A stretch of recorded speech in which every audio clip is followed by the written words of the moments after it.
Hey guys, Jamie Buchanan here from Visual Perfection in Dirty Old Cars. We're actually gonna walk you through a tutorial today on how to wash your car. Now look, there's some great videos out there on this, but here at Visual Perfection, we're a pretty high volume shop. We usually average about 600 cars here at one location. So we wanna show you some of the advancements, some of the shortcuts, but also some of the thorough processes that we use to help you in making things quicker and more efficient. So now I'm gonna go over the process. I'm gonna go over some of the tools that we implement here so you can see how this thing runs so smoothly and efficiently. And now look, you're gonna see that we actually have a big spray system. Now look, if you're a high volume shop, this pump system and spray system, it eliminates probably a fourth of your time in just filling up a spray bottle, spraying the car, because man, listen, you hit the trigger and as much as you can put on there is the much as it's gonna be on there, right? So very important. First, you need to make sure that you got a good, efficient pressure washer. That's just gonna make your time so much easier, and it's gonna help knock a lot of the dirt and debris and the bugs and, you know, just things that are stuck on the car. Then you're gonna need to make sure that you have the water on, of course. We've done that a few times. We actually have a pump system, like I said, but look, you can have spray bottles, you can have IK sprayers. Now they make them where they're battery operated, where you can just keep rolling and you don't have to keep pumping everything up. In our buckets, we actually made sure that we have fresh wash mitts for the car because it's a black car, so we have 2 fresh wash mitts in the bucket. We always have grit guards in the bucket to make sure that all the sediment and the dirt falls to the bottom and you can't re-pick it back up with your wash mitts. In a second bucket, which is the tire bucket, we actually have 2 different size wheel woolies. We always have a lug nut brush with a bug sponge scrubby and also a green soft bristled tire brush, just so we can get around everything and on everything. So to tell you what we're gonna be using today, we're actually gonna be using an all-purpose cleaner, which is Precision Tire and Rim. We're gonna be using an Iron X or Iron Eater product for the rims. We're gonna be using a ceramic infused, which means it has hydrophobics and it has gloss enhancers in the wash. The Precision Tire and Rim is actually an advanced degreaser. Look, it's gonna take care of any kind of bug guts, bug juice, anything that's gonna be mashed to the front of the car or the back sides of the mirrors. It's gonna clean up inside the fender wells and inside the door jambs and any kind of the road rash areas where it actually spits up on the side of the car or behind where the tires throw it up on the car. Then we're gonna be using an Iron Eater product. Look, Iron Eater is safe for any kind of wheel that you're gonna put it on. So we went away from traditional acid cleaners or acid-based cleaners, and we just use Iron Eater product because it seems to get down to the nitty-gritty and gets everything clean and fresh looking. Our ceramic infused soap is just to add just a little more spice or a little more flavor. Instead of having just a high detergency car wash, we're gonna put something that's gonna actually give back. It does have a few detergents in it, but it has more emulsifiers, it has more gloss enhancing properties, it has more hydrophobics in it, so the car's gonna bead. It's gonna make the wax last a little longer and the car's just gonna look a little fresher instead of just being cleaned. So now, as we always do, we go in, we gather up the trash. We find if they have rubber mats, we go ahead and take the rubber mats out so we can be getting them dry. You wanna get those things washed, rinsed off, front and back, and get them hung up so they're drying while you're doing your process. That's gonna give it an extra 20, 30 minutes to be hanging and drying so you're not just continuously wiping and blowing off the mats. Again, time is your friend, but time is the factor, right? Then we're gonna go for our degreaser, our bug getter, right? Road rash. And again, this is our spray. Look here, you talking about saving you time, saving you product from diluting everything. I mean, man, it's amazing what this can do. And this one doesn't have a lot of road grime on the bottom. She's a very regular customer. We really don't have to spray the front because of course it's too cold for bugs. Bugs are hibernating at the moment. So I always start on the passenger side. I always give myself a pattern or a process. I start at the same place every time so I know where I end up. We're gonna get our rims soaking. So now, look here. I really wanna tell you these IK sprayers, they really, really work with the type of seal that they have in them. You can't kill it with acid, tire shine, Iron Eater. So now all that brushing and all that I mean, all that trigger spraying and all that filling up is basically gone, right? We always wash inside the rims as well. So again, time is key, and you can see how fast we can go through this thing and be spraying the iron eater in the rims. And now we're just letting them work. We know it's safe for the rim. We know it's not gonna streak it. We know it's not gonna hurt it. So we'll put that stuff to work and to the test, right? So up to this point, look, we've gathered what little trash was in the car. We got the mats out, we have them soaking. And now we have the degreaser sprayed on the tires and the wheel wells and the door jambs. Now we're gonna start washing the rims. We're gonna take our green bristle brush. I always start with the tire so I get it clean. Once I do that, I dip it back in the water. I just run it around the edge of your fender well. That's gonna knock off the big heavy debris that's on there.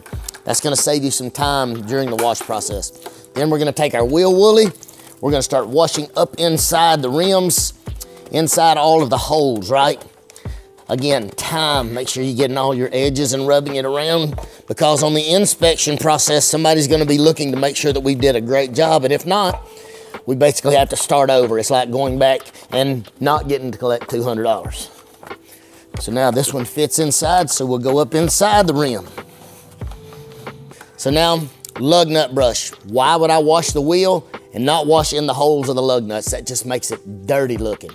Makes it look like we just didn't take enough time to spend another minute or two to clean out the lug nut holes.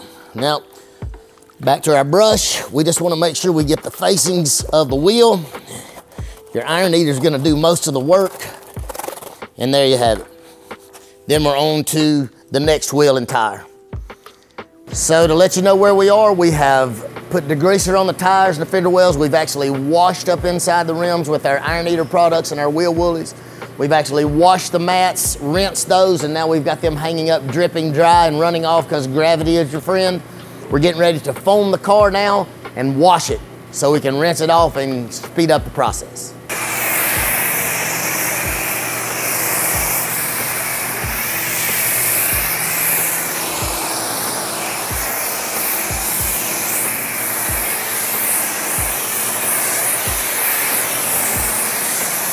We're getting ready to wash the car. We know that we've made sure that it's clean, there's nothing in it, and now we're gonna go to wash it. Again, it's a high volume shop. It's a daily driver. It's not a show car or a high-end car. We have a process for a 2-bucket method when it comes to those types of cars, but this is not that type of car, so we're not using a 2-bucket method. We're washing the car so she can get the car back so she can make it her daily driver. Again, if you notice, I started with the right front wheel or the passenger side wheel. When I started foaming, I started with the hood, the front bumper, and the passenger side wheel. Here's why. Once I wash my way around the car and I come back to my stopping point, I'm back to my bucket to drop my mitt. I'm not making 2 laps because I'm only getting paid for 1.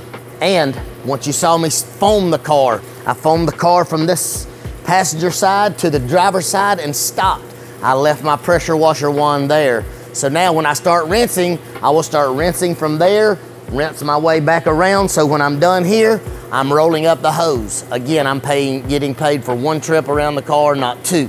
I'm cutting down my time because I'm cutting down every move that I make.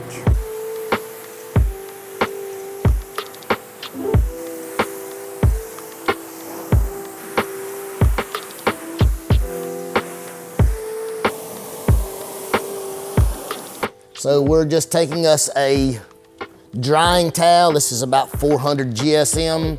Look, this thing here will last, depending on the size of the car, it's gonna last 2 to 3 cars, depending again on size, right? And it really makes your time faster than the traditional chamois, okay?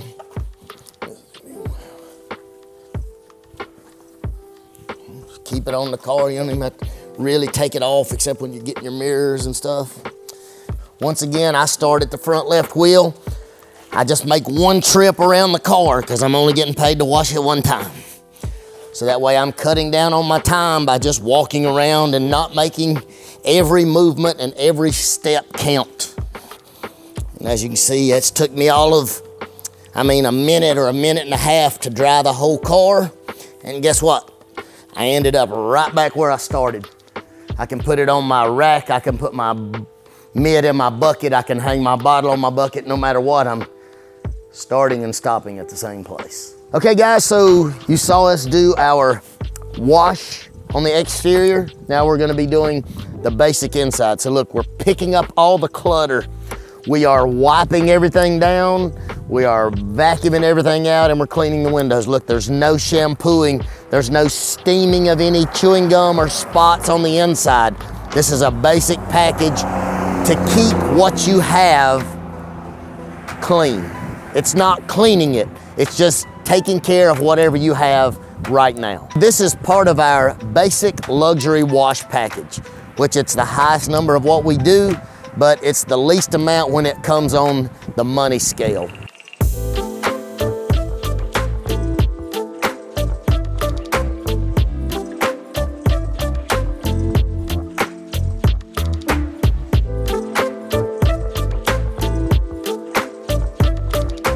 So look guys, it's taken me 30 years to get to this point.